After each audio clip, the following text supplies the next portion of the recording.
Est-ce qu'il suffit de maîtriser parfaitement l'orthographe et la grammaire pour écrire un livre qui suscitera à coup sûr l'intérêt des lecteurs? Non, bien sûr, même si c'est indispensable. Est-ce qu'il suffit d'avoir un beau style pour séduire les lecteurs?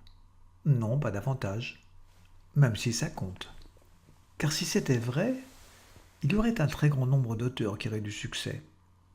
En effet, beaucoup d'écrivains professionnels ou même amateurs ont un beau style et maîtrisent parfaitement la grammaire.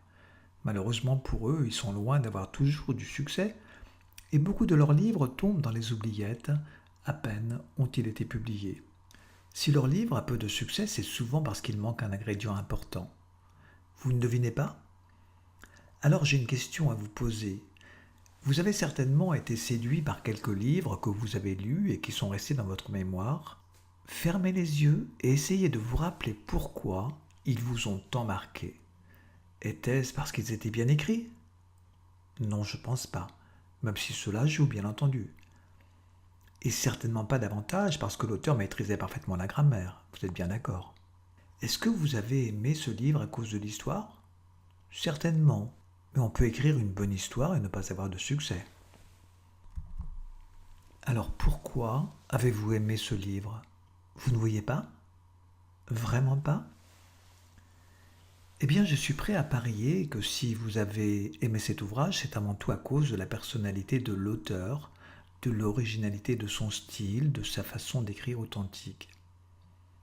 Il y a des auteurs que l'on reconnaît dès les premières lignes parce qu'ils n'ont jamais cherché à imiter personne. En écrivant, ils sont eux-mêmes, tout simplement. Et la plus grande richesse pour écrire une autobiographie ou même un roman, vous l'avez à l'intérieur de vous. Oui, à l'intérieur de vous. J'ai toujours été frappé d'apprendre que dans un arbre, aussi touffu soit-il, aucune feuille n'était rigoureusement identique. Et pourtant, il y en a des milliers. C'est la même chose pour les millions d'êtres humains qui peuplent la Terre. Nous avons chacun une particularité qui nous différencie les uns des autres. Et c'est elle qui fait notre valeur. Ce fameux ingrédient dont je parle, c'est cette particularité que nous avons en nous et qui nous distingue des autres. Elle est comme un trésor que nous possédons en nous et que nous pouvons utiliser dans l'écriture. Le problème, car il y a un problème, c'est que nous n'en avons pas conscience, ou du moins pas suffisamment conscience.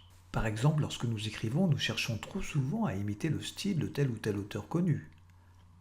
Ou encore, nous nous forçons à écrire de façon très littéraire parce que nous pensons que c'est la meilleure façon d'écrire, même si cela ne nous correspond pas. Si j'avais un conseil à vous donner, je vous dirais, écrivez en étant vous-même, en utilisant votre caractère, votre personnalité, votre façon de penser, de réagir. Écrivez sans chercher à imiter, sans chercher à plaire. Et je suis sûr que si vous le faites, vous séduirez de nombreux lecteurs. Voilà, merci pour votre attention. Si vous souhaitez vous abonner, c'est juste en dessous de la vidéo. Sinon, eh bien je vous dis à très bientôt.